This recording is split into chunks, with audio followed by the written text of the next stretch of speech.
Some days it feels like all a homemaker does is cook, wash, fold, and repeat.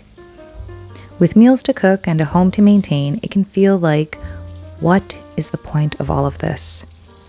Why do I clean for it to be made messy again? And why do I even cook when mealtime can feel like a hostage negotiation of just getting your child to stick food down their gullet? It's easy to lose sight of the why without seeing results of doing the same tasks over and over again. I'm here to tell you that it may feel like your work around the home goes unnoticed, but you are the machine that keeps the balance of safety and comfort at home. Every time your child reaches for clean clothes, it is because of you. Every time your family member scoops another serving of food onto their plate, it is because of you. When you provide a peaceful environment, that is another brick in the foundation of their home life you are continually giving them. So don't beat yourself up on the days where it feels endless and the work that you do isn't received with an audible thank you. In this video, I wanted to share a realistic day around the home and talk a bit about decluttering. It's odd I don't talk about it more because I am very passionate about an orderly and manageable home. Not perfection, but manageable. I don't think our homes should overwhelm us, but as it turns out, most of our homes bring us a heaping amount of stress that can keep us up at night and anxious about letting others into our homes because they will see the way we live.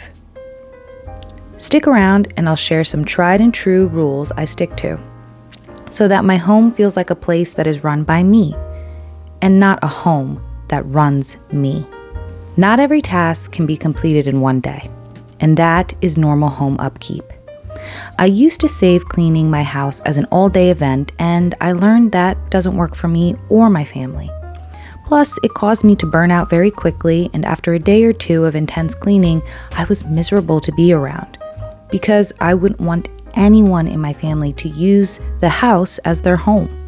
I would be upset if a pillow was out of place or I found toothpaste artfully splattered all over the mirror. Again. Instead of making them and myself miserable, I learned to clean small amounts every day and place in non-negotiable daily routines to keep me from getting overwhelmed and getting back to a more present mother and a forgiving mother who knew that my home and life wouldn't stand still, perfected in the curated look I wanted it to be.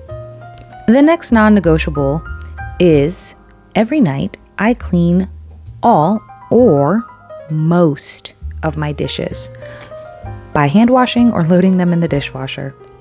If I can't finish them all, I no longer leave the kitchen disappointed with myself. I now understand that's when the most of the dishes part comes in handy, because I would prefer a few dishes to greet me in the morning rather than a sink load. I learned to forgive myself for a few leftover dishes rather than burn out over perfectionism. My next rule is that each day of the week, I have a specific task that needs to get completed. For example, Mondays are for windows, Tuesdays are for bathrooms and towels, Wednesdays are for grocery shopping, and so on. They are manageable tasks that can get done each day without feeling overwhelmed if I left them all to be done in one single day. My last non-negotiable rule is that I do a load of laundry every day. And I know this is a very polarizing habit people have been divided on and will continue to be, but for myself, since I have a larger family, it is better for me to do at least one load of laundry a day to avoid the buildup. I have a funny saying I tell myself, it's a load a day keeps the insanity at bay. Does it work? Sometimes, most of the time. Maybe it'll work for you. And now on to the decluttering. Here's how I recognize within my home that it's time to par down, and hopefully it can help you looking for cues around your own home. If the room feels like it's always messy, then it's most likely time for a much needed declutter. And these are the rules I have used for decades that work for me and hopefully will be of help to you, since they do move things very quickly, if you stick to them. I have my divided piles that are trash, donate, and sell. If you just started decluttering, I would not worry about the selling part, and I will elaborate on that in just a bit. One is trash. Trash will always be something that is broken or missing pieces, old paperwork like homework, random knickknacks that get picked up through everyday living. For example, those Lays you saw me stick in a bag before, they were party favors from an anniversary that we went to. It's definitely trash. It's something that my kids will not use again, and I don't know when the next time we'll ever be invited to a luau, if ever. The term I like to say is low-hanging fruit, meaning the obvious things that are easy to let go of and have either served their purpose or can no longer serve the purpose of the item to its full potential. These are always trash items. Number 2, donations. Donations for me are things we have outgrown, no longer use, and items I simply no longer want, but can be of use to someone else. I think we feel because at some point in our life we liked an item that we must keep it forever or it was a gift. But we change our taste, we change our style, and we mature and learn more about ourselves through time.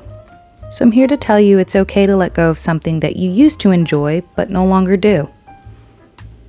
I will say here in the part of New Jersey I'm in, it has been harder and harder to donate.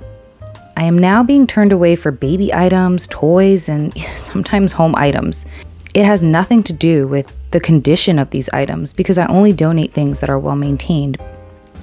But it has everything to do with the liability of selling these items. I don't know, that's what I've been told. Because almost every secondhand store I take my items to, they tell me if I bring any baby items or toys, they have to be unopened, which was very frustrating for me for a time. But then I realized the problem I really needed to address was what was coming into my home to help minimize what was going out. I had to turn myself into a filter of our items. I had to change the mindset of, well, I can just donate this when I'm done using it. That mentality made me wasteful, not only with items, but with money as well. So if you live in an area where the donations aren't sifted through, that is great news because you can donate way more than I can. Now on to the third thing, which is selling your items. And this is a box of homeschool items that I'm showing you that we had used for 3 years and it served us very well. But since my kids now go to public school, I am willing to let go of these items to make room for setting up my older 2 sons' big kid room. This is where I say mastering the first 2 of being able to know what to throw in the trash and donate comes before selling. Selling is much harder to do and keep track of than putting in a pile to trash or donate.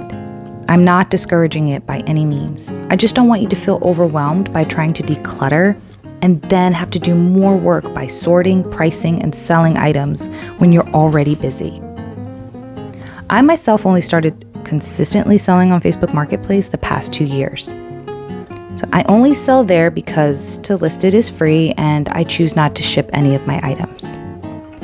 Even then, there will be gaps of time to give my mind a break from the constant messages blowing up my inbox to ask if an item is available and then abandon going any further than that. It can be very taxing on you, so the rule I give myself is I only sell things that have a value of $20 or more. After a while, if an item doesn't sell, I then take it off Facebook Market and put it into the next donation pile. These are my tactics that I use to declutter my home and do the weekly upkeep for it. This is a very realistic day around my home, where not everything got wiped down and sanitized, and my decluttering didn't get completed. This is the result of 1 day of decluttering. I still have a lot left to do, but again, I'm not going to beat myself up because it wasn't perfectly clean at the end of the day. I hope this video encouraged you, and let me know if you would like me to elaborate on anything else, because I can talk about decluttering pretty much all day. This is the small pile that I had come up with from that room. The boxes donate, and that pile is trash. Thank you for watching.